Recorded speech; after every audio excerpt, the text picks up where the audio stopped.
एक छोटे से गांव में 25 साला नौजवान हैदर अपनी बूढ़ी माँ के साथ एक कच्चे और टूटे हुए घर में रहता था।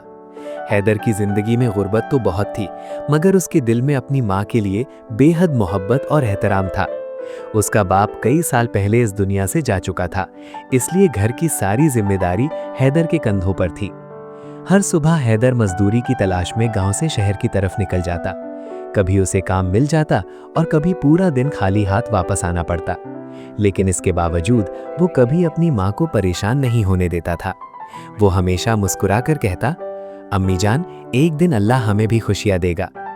हैदर की माँ बहुत नेक दिल और साबिर औरत थी।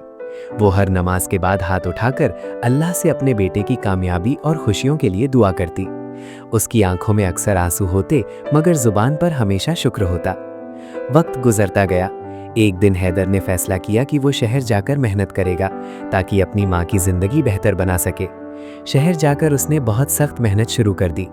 दिन को मजदूरी करता और रात को छोटे मोटे काम करता।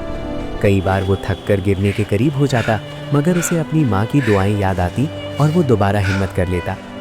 कुछ सालों बाद अल्लाह ने उसकी मेहनत और उसकी माँ की दुआओं को कबूल कर लिया। हैदर का एक छोटा सा कारोबार चल पड़ा और देखते ही देखते वो कामयाब और खुशहाल इंसान बन गया। अब उसके पास बड़ी गाड़ी, खूबसूरत घर और हर सहूलत मौजूद थी। लेकिन हैदर का दिल आज भी वैसा ही था जैसा पहले था।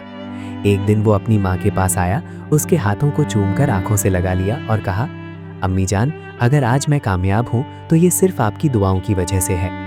ये सुनकर उसकी माँ की आंखों से खुशी के आंसू बहने लगे। इस लम्हे हैदर को एहसास हुआ कि दुनिया की सारी दौलत भी माँ की दुआ के सामने कुछ भी नहीं। सबक: माँ की दुआ इंसान की जिंदगी बदल सकती है। दुनिया की सबसे बड़ी दौलत माँ की मोहब्बत और दुआ है।